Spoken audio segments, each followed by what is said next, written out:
Welcome to The Explainer. So today, we're diving into a pretty controversial book called The Menu. It's basically a no-nonsense, maybe even a cynical, guide for navigating modern relationships. The whole idea is simple. What if the traditional path, love, marriage, the whole thing, just isn't an option for you anymore? What are you supposed to do then? This quote right here, it kicks off the whole book, and honestly, it's the key to understanding everything else. The argument is that for so many of us, our expectations about love and family are just completely disconnected from the real world, and that huge gap between what we want and what we get, well, that's where all the disappointment comes from. This isn't just some abstract theory. The whole book is really rooted in the true and pretty tragic story of a guy named Fred. On paper, Fred had everything. He was good looking, in great shape, making 200 grand a year. But even though he was always around women, he felt totally alone in a crowd. He just didn't think any of them were wife material. His story takes a very sad turn, and it forces the book to ask its central, pretty blunt question: what do you do when a life with a partner just isn't in the cards for you? To tackle that question, the book uses this really powerful metaphor. Imagine your life is a restaurant. For a lot of people, that traditional steak dinner, a happy lifelong marriage, it's just not on the menu anymore. The point isn't to sit there and complain about it, but to take an honest look at the menu and see what you can order. So what's the actual problem we're facing? The book's diagnosis is that we're living in a post-partner world. What that means is all the old reasons, the old incentives that used to push men and women together to start families, they've pretty much vanished.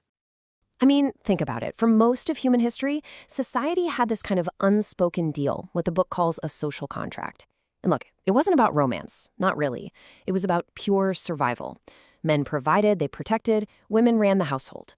And in that view, it was just the best system every single culture figured out to make it in a pretty harsh world. So what completely shattered this age-old contract? The book points a finger at one main culprit: technology. It argues it happened in three ways. First, you had direct replacement. Things like washing machines replace housework, police forces replace the need for a personal protector. Second, outsourcing. Suddenly, you could pay someone else for daycare or to fix your house. And finally, the welfare state got so big that, as the book argues, it could step in and replace the man's role as the provider. All of a sudden, that mutual need for each other was gone, and relationships became all about want. Okay, so before you can even start looking at this new menu of life options, the author says there's a mandatory first course. He calls it the appetizer. And yeah, you don't get to skip it. It's all about how you fundamentally decide to approach your own life. So you're faced with two completely different ways to live. On one side, you've got the passive approach. This is all about hope, hoping you'll get lucky, hoping someone will come and save you. The book is, well, it's pretty brutal here. It calls hope a drug for lazy people. The other option, the active approach. This is about taking total ownership, focusing only on the things you can actually control, and building a life with a real mission. In the book's view, that is the only way to find any real purpose. Let's move on to the next course on the menu. These are what the author calls the shareables. Think of these as life goals that are universal. They can give anyone a sense of purpose. Doesn't matter if you're a man or a woman, single or not.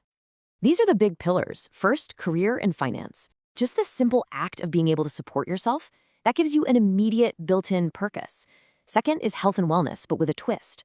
The focus is on your own health, freeing yourself from the constant pressure to look good for someone else. Third, people. Really investing your time in family and friends, which the book says are more important than ever. And finally, philosophy.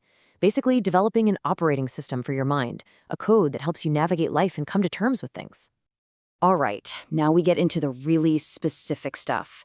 The book actually splits the main course into two completely different menus. First up, the one it lays out for women trying to make their way in this new post-partner world. The menu for women is really centered on one word: freedom. Hey, since you only have to support yourself, you can go after a dream job that's about passion, not just a paycheck. It suggests women should step up and take over leadership roles as more and more men check out of society. When it comes to health, it says to free yourself from, and this is the book's term, internet porn-derived beauty standards. And for family, it presents having a child on your own through technology as a totally viable path, even urging women to freeze their eggs in their 20s as a kind of long-term insurance policy. And, that idea of a power vacuum, the book doesn't just make that up. It points to some pretty hard data. male labor force participation has absolutely plummeted from a high of 88% back in the 50s to just 68% today. That is a massive shift. And the argument is that it creates this huge, unprecedented opportunity for women to step into those roles. Okay, so now for the other side of the menu. This is the main course the author serves up for men, and let's just say it starts from a very, very different place philosophically. Yeah, that's a pretty dramatic quote to start with, right? The point isn't literal, of course. The idea is that men have to accept that the dream of a traditional family life is, for most of them, dead. According to the book, it's only by accepting this harsh reality that they can stop chasing something impossible and actually start living effectively in the world as it is today. So, starting from that bleak point, the men's menu is all about maximizing personal freedom. First, embrace minimalism, because your most valuable asset isn't stuff, it's time. Second, get a high-paying job, not so you can be rich, but so you can maximize your hourly rate and actually work less. Third, avoid legal marriage, which the book flat out calls a contract with an insane 86% failure rate. And finally, become an entrepreneur. A side hustle isn't just a good idea, it's presented as mandatory to get some leverage against what it calls a hostile corporate world. This table right here, this really gets to the heart of the whole problem. Without that mutual need for survival, the book says our wants have just gotten completely unrealistic. So a woman might need a guy making a decent 50K salary, but she wants a guy who's over 6 feet tall making six figures. And a man might need a good partner, but he wants a supermodel. The whole point is that both sides can probably give the other what they need, but they can't deliver on these fantasy wants. And so you get a stalemate. So, we've gone through the appetizers, the shareables, and both of the main courses. But there's one last, absolutely crucial item on the menu. After all this advice, all these strategies for careers, minimalism, solo parenting, philosophy, the book asks one final, simple question. What is the one single ingredient that makes any of this stuff actually happen? And the answer is just that one word: execution.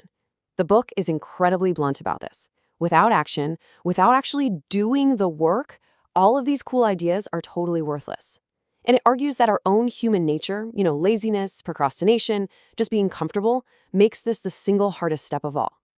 To help you get over that hump, the book lays out a super simple 5-step plan. Step 1, just start. Get the ball rolling, because that first push is the hardest. Step 2, pick easy things. Do 1 or 2 simple things you can accomplish today. Step 3, make it fun. Don't just give yourself chores. Start with something you'll actually enjoy. Step 4, strategize. Figure out which items from the menu are right for your life. And finally, and this one's huge, let go. Stop letting the opposite sex live rent-free in your mind and focus all that energy back on yourself. And that's our look at the menu. It's definitely an unapologetically individualistic book. It offers a very detailed and, a very controversial roadmap for men and women to find purpose on their own terms.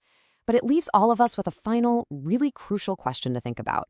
If everyone is just ordering from their own separate individual menu, what happens to the idea of a shared table?